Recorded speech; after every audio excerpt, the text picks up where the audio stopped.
Welcome po sa ating pag-aaral ng Salita ng Diyos.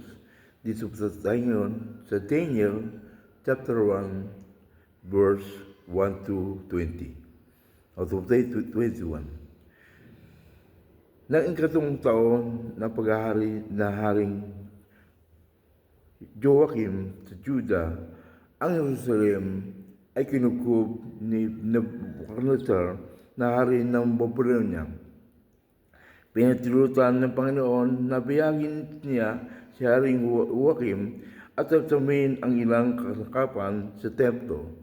Lahat ng ito ay dinala ni Nebuchadnezzar sa lupain ng Babylonia at nilagay sa kabangyaman ng templo na kanyang mga Diyos.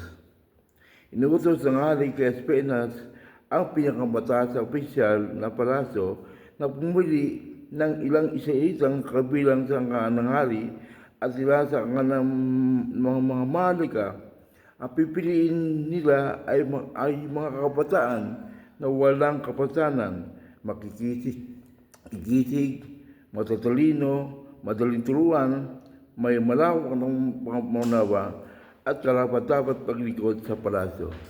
Tinuturuan sila ng wika at patatikan ng mga Babylonia.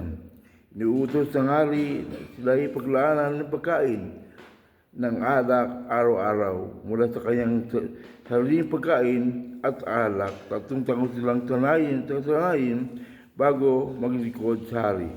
Kabilang sa mga napili ay sina Daniel, Ananias, Misael at saka Azarias, na pawang nagmula sa alipin ni Juda.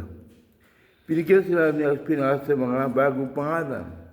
Si Daniel ay Belshazzar, Shadrach na si Ananias, Meshach si Misael at Abednego si Azarias. Ngunit pinasyahan ni Daniel na hindi niya dungisan ang kanyang sarili sa pamagitan ng mga pagkain at alak na galing sa hari. Kaya pinakusap niya kay Aspenas, huwag siyang pakainin ng inumin ng mga iyon. Niloob naman ng Diyos na siya'y kalugdan at pagbigyan ni Aspenas. Ngunit sinabi niya kay Daniel, natakot naman ako sa gagawin sa akin ng mahalari na naglaan ng pagkain at inumin ninyo kapag nakita niyang mas mahina kayo kaysa ibang mga kabataan na kasingidad ninyo. Tiyak napuputan niya ako ng ulo. Ngunit dahil dito, lumapit siya ni Daniel sa bantay na pagkakatawa ng Aspenas na mga nagas sa kanya at sa tunay niyang kaibigan.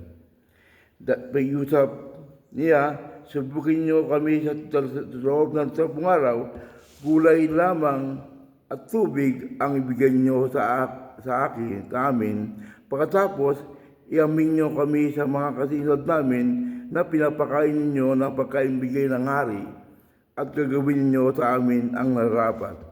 Sinubungan sila sa loob ng 10 araw at pagkalipas sa 10 araw, nakita nila mas malusog at mas malakas sila kaysa makasigurad nilang pinapakain ng pagkain galing si hari. Kaya gulay at tubig na lang ay binibigay sa kanila sa halip na pagkain at inumin na galing sa hari. Binigyan ng Diyos ang apat na kabataan na kalaman at kakayahan sa panitikan at agam. Bukod dito, binigay pa si Daniel kakalang umunawa na magpaliwanag sa uli ng pangitain at panaginip.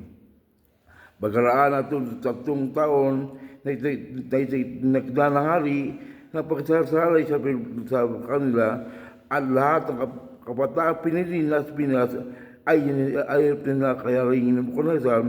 Kinakausap sila ng hari at nakita niyang walang kapatay sila Daniel, Ananias, Misael at Azarias. Kaya naglingkod sila ng hari. Nakita ng hari na sa lahat ng bagay na itanong sa kanila, 10 ulit na mas umuhusit sila at pagaling kaysa mga salamangkero at mga inkantador ng kariyan. Naglingkod sila niya doon hanggang sa unang taon ng paghahari ni Siro. Purihin po ang Panginoon. Purihin po ang pagbasa ng salita ng Diyos.